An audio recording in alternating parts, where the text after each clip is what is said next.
They said I was a burden, a girl who'd only bring shame. So they threw me out and gave everything to my brothers. I left with nothing, but came back with more power than they ever dreamed. This is how I got my revenge, not with violence but with success, silence, and strategy. My name is Aria. I was born into a family where being a girl was an apology. My father once said at dinner, if only she were a boy, this house would have been complete. I was 12.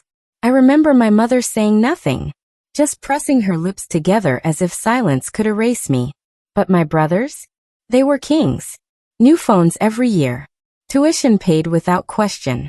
Their mistakes covered with lies and money. Me? I had to beg for sanitary pads. At 17, everything broke. I topped my class, national ranking. Got invited to an international science fair in Singapore. Full sponsorship. Prestigious. Once in a lifetime. I rushed home, letter in hand. My father didn't even look up from his tea. Who gave you permission to apply for this? I didn't need permission. Girls don't travel alone. You want to bring shame. My heart dropped. I'm not going alone. The school. That's final. You're not going. Tear that letter and forget it ever came. I cried that night. My brother came into the room, drunk, laughed at me and said, you'll marry a plumber in 3 years anyway. Why bother flying around? That was the first night I wished I had been born to any other family. But the real betrayal came next week. I found out that my scholarship had been given to my brother. The school thought he was going. My father had called and corrected the paperwork. They erased me. I confronted my father. He slapped me. Your tongue is longer than your skirt. Get out. I looked at my mother. She said nothing. That night, I packed my bag and left. No money, no home, no future. Just one promise to myself. I will come back. Not for love, not for acceptance, but to remind them. The daughter they threw away is the one they'll fear the most. I remember standing outside our house at 2 a.m., holding a backpack and a tattered scholarship letter that now meant nothing. I had nowhere to go. No friends who could risk helping me. No savings. No warm jackets. Just a hoodie, and a heart that was done being ignored. I walked until sunrise, then sat outside a 24-hour bookstore just to feel safe. When it opened, I went in not to buy anything, but to sit near the science section and pretend I belonged there. I pulled random textbooks off the shelves, took notes in an old notebook I'd stuffed in my bag. That first day, I didn't eat. I drank water from the bathroom sink. And I told myself, this is temporary. One day they'll wish they had loved me. For the next few weeks, I floated between bookstore corners, train stations, and college libraries. Sometimes I'd sneak into community classes, sit in the back, and absorb everything like a sponge. I found a janitor's closet at a local school. They left it unlocked during evening tutoring hours. That became my nap spot. I slept on cold tiled floors, with chemical smells in my nose and Harvard on my mind. That's right. Harvard. Not because I thought I could get in, but because it was the furthest point away from the girl they said would amount to nothing. Her name was Maya, a retired physics teacher who volunteered at the local library. She saw me reading a dense quantum theory book at 8 p.m. That's not light reading, she smiled. I froze. I'll put it back, sorry. She sat beside me, didn't ask personal questions, just said, tell me what you understand from chapter 3. That night, we talked for 2 hours. The next day, she brought me a sandwich. The day after that, she brought me a sleeping bag. I don't know what your story is, Aria, but I know brilliance when I see it. And the world's gonna waste you unless someone helps. I cried, not because of the food, but because someone finally chose to help me, without asking me to shrink. Maya let me use her spare laptop. We made a study plan. She bought me a prepaid SIM card so I could apply to scholarships, colleges, anything. For the next 6 months, I worked harder than I ever had. Online courses during the day, volunteering at the library in exchange for food, study groups at night, sleep in her storage room on a thin mattress. I kept the bruises on my ribs from sleeping on benches, because they reminded me that I didn't want comfort. I wanted revenge through reinvention. It was winter when I opened my Gmail account on Maya's laptop and saw it. Congratulations. You've been accepted to Harvard University. Full scholarship. Fall term. I couldn't breathe. The girl they discarded, the one who wasn't allowed to go to Singapore, was now heading to Harvard. On her own merit. With no father's name, no family backing, no legacy status. Just fire. And a name they would regret forgetting. That night, I stood outside in the snow and whispered to the sky. They gave everything to my brothers. But the world is about to see what happens when the forgotten daughter finds her voice. The first time I saw my brothers again was on Instagram. Not in person, just a tagged post. They were posing outside a new office tower downtown, all three of them in suits. The caption read, "Family Empire Loading. Hashtag Next Generation Wealth. Hashtag Only Sons. Only Sons." As if I never existed. One of them, my second brother, Zion, had started a digital marketing agency. The others were junior partners. All funded by my father, of course. In every post, they flaunted Rolex watches, new SUVs, designer shoes. And my father? He was always in the background, smiling proudly. Meanwhile, I was in a Boston dorm room with a second-hand coat and instant noodles for dinner. But unlike them, I was earning every inch of my life with blood and grit. At Harvard, I didn't just study, I networked. While my brothers posted selfies with rented cars, I joined late-night entrepreneurship meetups, developed a personal brand, and started consulting small businesses online. One of my early clients, a skincare startup from Toronto, asked me to lead their launch strategy. In 3 months, their revenue tripled. They posted about it on LinkedIn.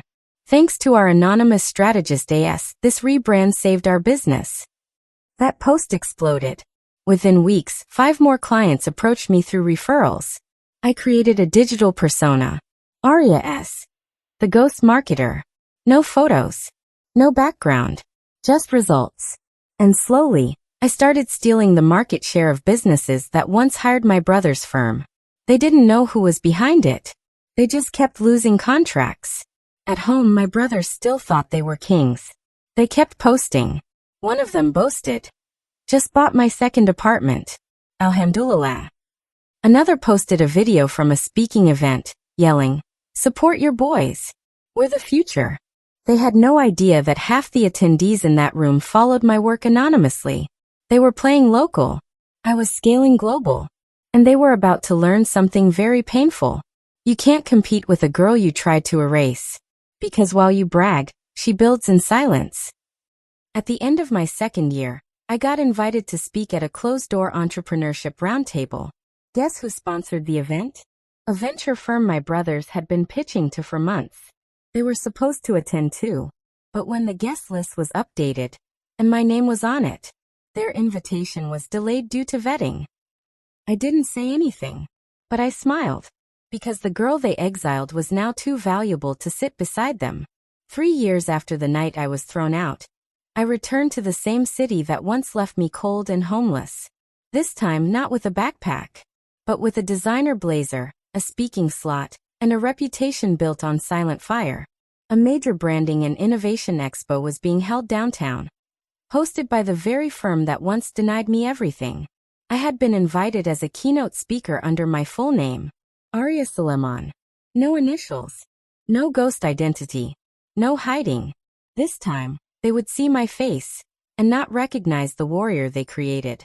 The hall buzzed with camera flashes and LED screens. Rows of industry professionals, investors, CEOs, brand founders. And at the back booth, Novamark Digital, my brother's agency. I smiled when I saw their banner. They were surrounded by men with forced smiles and flashy suits. Zion stood at the front, charming everyone like he owned the building. He hadn't changed. Still too loud. Still too proud. And still clueless. My panel was titled, Silent Branding, Building Empires Without Noise. I walked up calmly, spoke clearly, confidently. I told the story of a girl who had nothing. No connections. No inheritance. No family support. Just grit, strategy, and unstoppable purpose. People leaned in. One woman whispered, "Who is she?" Another said, She's the dark horse everyone underestimated. And when I walked off the stage, the CEO of the expo personally escorted me to Novamark's booth. These are some local firms. Perhaps you could collaborate. Zion turned around and shook my hand. It's an honor. I'm Zion. I smiled, looked him in the eye. Aria. Aria Suleiman. He froze. For a second he squinted, confused, nervous, then covered it with a grin. Cool name. Nice to meet you. He didn't recognize his own sister, the girl he helped erase, the ghost who was now standing above him in the industry. Later that evening, Zion emailed Aria S., my public business email. He wanted to hire me as a consultant to help them win back a client they recently lost. That client? One I had personally helped scale. They had no idea I was the reason for their downfall. So I replied, "Thank you for your inquiry. Unfortunately, we don't take projects referred through Novamark at this time." I was on a flight back from the expo, watching clouds drift beneath the wing, when my phone buzzed. A message from an unknown number. Just 3 words. It's your mother. My heart didn't race. I didn't panic or tear up. I just stared at the screen and felt hollow. She hadn't said my name. Not Aria. Not Beta. Just, it's your mother. That woman hadn't spoken a single word to me since the night I was thrown out like I was dirty laundry. She didn't ask where I'd go. She didn't ask if I'd eaten. She watched her husband erase me and kept quiet. Now she wanted something. I could feel it before I even opened the rest of the message. It's your mother. We heard you are doing well. Your father is sick, and your brothers are overwhelmed. It would be good for the family name if you came home. Even for just a short while. We could use your help. Use. Not see you. Not we miss you. Not we were wrong. Just use. I turned off my phone and closed my eyes. The audacity didn't surprise me. What surprised me was how little it hurt. I remembered a night from years ago. I must have been 10. I had drawn a painting and taped it on the fridge. It was a family of 5, with my name written in glitter pen at the bottom. My mother peeled it off the fridge and said gently, "Let the boys have space for their report cards." She folded it, tossed it in a drawer and walked away. I cried in my room that night. That was when I learned that in my house, love was rationed, and I never had a full plate. I didn't respond for 2 days. Then I wrote a single reply. When you buried me, you never thought I'd grow. But I did, without your water. Now you want my shade. Sorry. I only shelter those who never let me go. Blocked the number, silenced the memory, and took another client call, this time from Dubai. They wanted me to speak at a Women in Tech Summit. All expenses paid.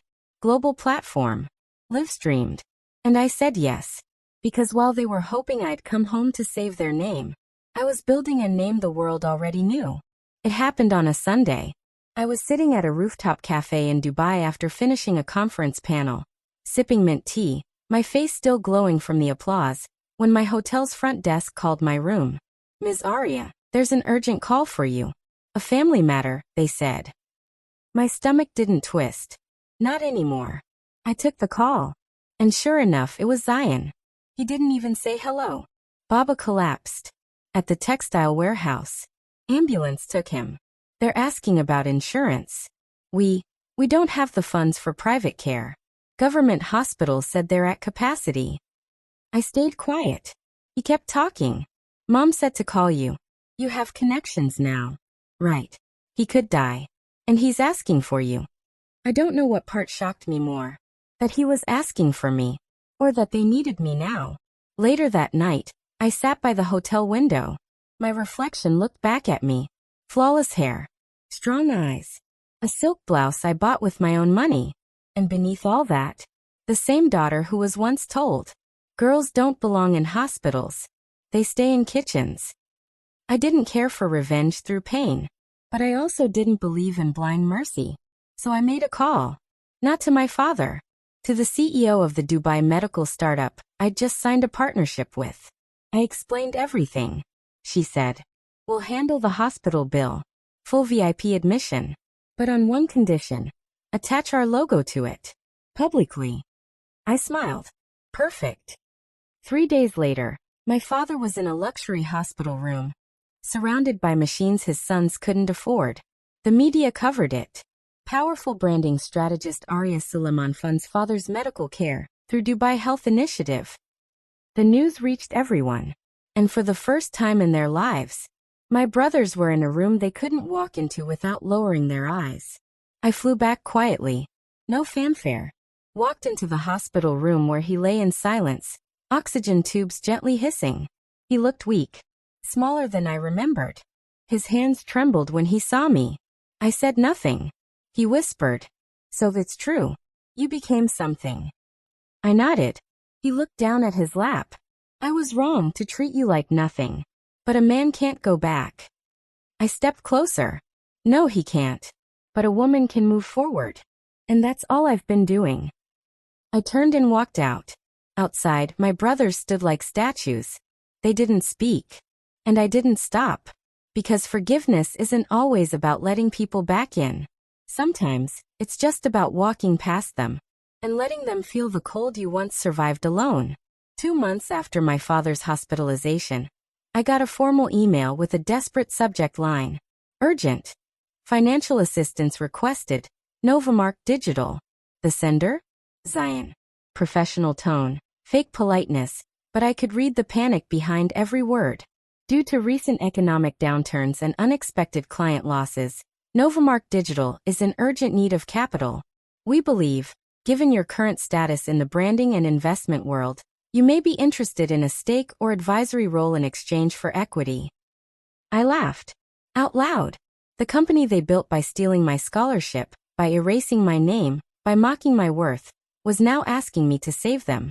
And they didn't even realize who they were talking to. Before replying, I called a friend in mergers and acquisitions. "Do you want to buy it, or bury it?" he asked. "Both," I said, sipping coffee. We ran the numbers. Novamark Digital was drowning. Unpaid debts, fake contracts, employees leaving. They had no idea I was already pulling their clients away quietly, rebranding them under my own global firm. AS Strategies. What my brothers had was ego. What I had was market dominance. I replied the next day. "Dear Zion, I'd be happy to consider investing. But I have conditions. Full controlling stake. You and your brothers step down from leadership. All assets transferred to AS Strategies holding structure. Let me know if you're interested or desperate enough. Aria Suleiman." He didn't reply for 2 days. Then he called me. "Are you serious? You want us to give up our own company?" I paused. "No, Zion. I want you to watch it survive, but without you." Silence. Then a broken whisper. "Fine. Just don't let it die. Please." We met in a glass conference room at a corporate law firm.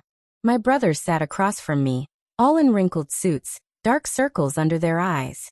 I entered in a tailored black blazer, heels clicking with confidence. The lawyer slid the papers across the table. "Please sign to transfer ownership of Novamark Digital to AS Strategies." Zion hesitated. My youngest brother muttered, "Unbelievable. We're signing away our legacy."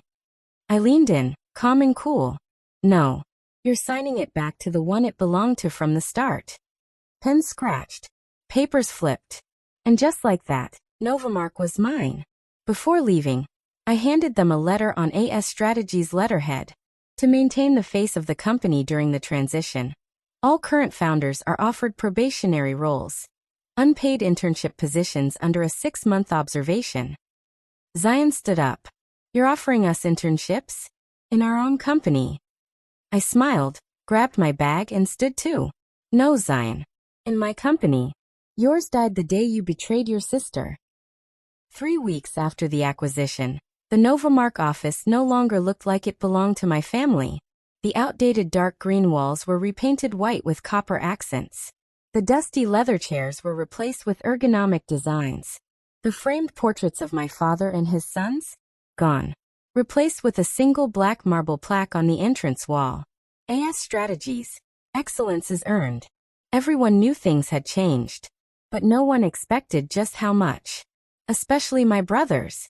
I assigned Zion, Rayyan, and Samir new ID cards with the title Junior Marketing Intern, unpaid probationary role. They didn't even get their own desks. They shared a cubicle with two overworked, underpaid interns named Michelle and Rafi. Their job?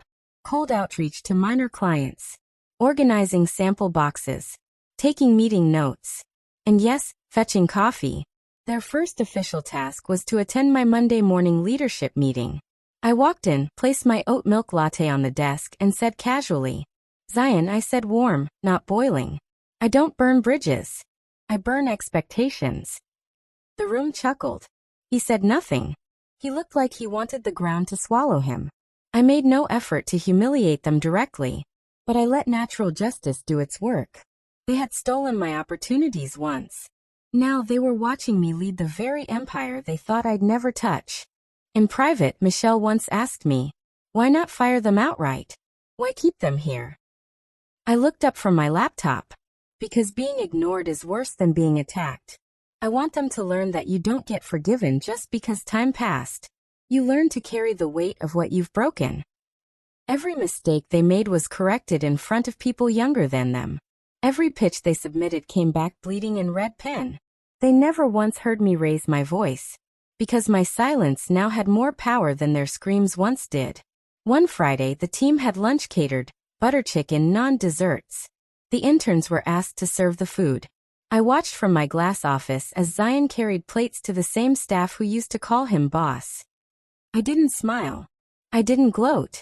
But deep inside me, the little girl who was once denied food, dignity, and dreams felt seen, felt satisfied, felt like maybe, just maybe, justice was possible. By the end of their third month as unpaid interns, my brothers were ghosts of the men they used to be. The suits were gone, replaced by wrinkled polos and anxious expressions. The arrogance had drained from their posture. They now arrived early, stayed late, and avoided eye contact with everyone, especially me. And one morning, they knocked on my office door. Together. Zion spoke first. "We get it. We messed up. You've made your point." Rayan jumped in. "We just want a chance. A real one. We're not asking for titles. Just a shot to earn something." I looked at them, not as my brothers, but as failed men trying to beg their way out of consequence. Then I said calmly, "Fine. You want a chance? Here it is. You'll handle the Aria project. From scratch. No budget. No assistance. No shortcuts. If you succeed, I'll consider you for paid roles. If you fail, you're out. For good." They nodded, almost grateful. But they had no idea what Aria really was. Aria was a dying fashion startup. Once famous, now forgotten. It had been passed around to junior firms like a dead fish. No one could revive it. Every consultant gave up. I gave it to them for one reason. To see if they could rise without being carried. For 2 weeks, they hustled. They created rebrand ideas, pitched influencer campaigns, cold emailed stylists, even reached out to college students to model unpaid. They didn't complain. They didn't blame. They just worked. And for at week 4, Michelle ran into my office with her tablet. "You're going to want to see this." She pulled up Instagram. Aria's page, which had been stuck at 2,000 followers for years, had just posted a short video campaign. Shot by Samir, directed by Zion, and edited by Rayan. It was clean. Raw. Real. A young girl speaking into the camera. "We're not trying to impress you.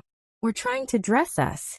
The reel had crossed 120K views overnight. Comments were pouring in. "Who's handling your marketing now?" I just followed. "This feels fresh." Finally. Clothes for real people. I scrolled silently. They did it. Not because they were brilliant, but because for the first time, they worked like they had something to prove. Not just Summit. I called them into my office. They stood silently. I tossed the tablet on the desk. That was impressive. You didn't cheat. You didn't fake numbers. You didn't use Dad's name." Zion blinked. "So does this mean we're in?" I smiled slightly. "It means you're not out. Your probation ends next month. Until then, keep showing me who you are when no one's clapping." They left the room quietly. But I knew, for the first time in their lives, they had earned something. And maybe, just maybe, they were beginning to understand the cost of betrayal. And the weight of it was a Tuesday afternoon. The office buzzed with energy, interns running between departments, creative teams brainstorming on glass walls, and executives prepping for a new client pitch. I was on a Zoom call with a luxury skincare brand from France when my assistant knocked on the door wide-eyed. "Aria, your father's here." My heart didn't skip, didn't clench, didn't even flinch, just settled into a strange, quiet rhythm. The kind you hear before a thunderstorm breaks the sky open. "Bring him in," I said. She paused. "Are you sure?" I nodded, because I wasn't afraid of him anymore. And this time, he was walking into my world. The entrance. The door opened. There he stood. My father. Thinner than I remembered. A little bent. Still wearing that old-style waistcoat and his signature silver watch. The same one he refused to sell when my mother needed medicine, saying, "A man's pride stays on his wrist." He looked around at the glass walls, the city skyline views, the mural of my logo behind my desk. His eyes blinked rapidly, but his mouth still carried the same pride he always reserved for my brothers. "This place, it's impressive." I didn't offer him a seat. He sat anyway, crossed one leg, leaned back, and said, "I always told your brothers one of you would make it big. Turns out it was you." I didn't speak. He smiled. "You've done well. But let's be honest. Your foundation came from me. The discipline. The name. The bloodline. You are my child after all." Redemption. Ing to inherit. The first time, I saw fear replaced with humility. I stood up, walked slowly to the window, looked out at the skyline I had once stared at while sleeping in bus stations, then turned around and faced him. "You're right about one thing, Baba. I am your daughter. But everything you gave me, I had to unlearn to survive. You taught me silence, so I learned how to speak with power. You gave me shame, so I built myself with pride. You locked doors, so I broke into rooms where no one looked like me. You didn't build me, Baba. You buried me. And I crawled out. Alone." He opened his mouth to say something, but I cut in. "This empire? Every brick is made of the nights I didn't eat. The days I went unnoticed. The rejections. The failures. And the fire." I stepped closer. "You don't get to claim my victory when you didn't." I reached into my drawer and pulled out a frame. It was a printout of a photo, taken by a local newspaper. Me standing on stage in Dubai, receiving the Entrepreneur of the Year award. I handed it to him. "This is the only legacy I acknowledge. Not your name. Not your approval. Just proof that daughters bloom better when they're not choked by their roots." He placed the photo on the desk and quietly stood up. He didn't look back as he left, and I didn't stop him, because some chapters don't need closure. They just neigh. It was surreal. I stood backstage in the very city I once ran from, my hometown. The same dusty roads, the same markets, the same narrow streets where whispers chased me like shadows. "She's a girl. She shouldn't be this ambitious. Why doesn't her father control her? No one will marry someone like that." And now, 100 chairs filled the hall. A banner hung above the stage, empowering the next generation. A fireside chat with Aria Suleiman. The front row was packed with businessmen, teachers, politicians, many of whom had watched me grow up. Or rather, watched me be shut down. But today, I wouldn't be silent. Today they'd listen. And not because they were curious, but because they'd paid for. She stepped forward slowly. "Aria, you probably don't remember me." I smiled. "Amara, you used to draw galaxies during chemistry." Her eyes welled up. "You remembered." We hugged. Tight. The kind of hug where you both feel 10 years of silence break between your bones. Then she handed me the folder. "I have an idea. A business idea. I've been building it for years. Secretly. But I don't know how to begin. Every time I try, something knocks on my husband. My in-laws. The guilt." I opened the folder. Inside, a hand-drawn prototype of an education app for rural girls, fully visualized. Notes on content delivery, engagement models, low data access features. It was genius. But buried under insecurity. E back down or the privilege. D to close. Then witness my war. she spoke, voice trembling. When I got married, I thought I'd get freedom. But it was just a different kind of cage. They let me finish school, but not university. They call my ideas distractions. They mock me if I ask for time alone to work. They say dreams are for unmarried girls. She looked down. I'm tired of hiding my brain in the kitchen. But I don't know how to be brave, like you. I reached out, placed my hand on hers. Amara. I wasn't born brave. I became brave the day I realized no one was coming to save me. So I had to save myself. I gave her my direct contact. We'll build this together. I'll fund it. But you will lead it. Her eyes widened. What if I fail? Then you fail trying loudly, proudly, visibly. But you won't fail. Because that day, I saw in her the girl I used to be. And I swore to myself, no woman with fire in her heart should ever burn alone again. That night, I couldn't sleep. Not from fear, from purpose. Because maybe, this was never just about revenge. Maybe it was about becoming the woman I needed when I was her. 2 months after I met Amara, the Phoenix Project was born. A platform dedicated to one mission. Turn silenced girls into global voices. We offered seed funding for women-led startups, mentorship from international leaders, free online workshops on branding, tech, and business, private forums for women stuck in controlling homes, with pseudonym accounts and encrypted access. Our tagline was simple: build loudly, burn nothing. I launched the project in secret. No press release. No ribbon-cutting ceremony. Just one tweet. To every girl told to lower her voice, I didn't just raise mine. I built a mic stand. Now it's your turn. By morning, it had 200K retweets. By night, it was trending worldwide. Applications poured in. From Pakistan, India, Nigeria, Afghanistan, Egypt. Hundreds, then thousands. Some women sent emails from borrowed phones. Some from library computers. Some whispered through audio messages, scared someone in their home would hear. Each story carried the same undertone. I know I'm meant for more, but I don't know how to begin. So we built them beginnings. Some made art. Some built apps. Some launched food carts using branding kits we sent. Some started tutoring girls in villages using our video modules. One even launched a podcast using a $25 mic and a logo we designed for her. Her first episode? Dear Father, I was never your burden. Within 6 months, Forbes Women ran a feature. The ghost marketer who became a megaphone for the silenced. It opened with a quote from me. I was never trying to be a hero. I just got tired of being invisible. But not everyone applauded. Some conservative politicians called it a rebellion masked as empowerment.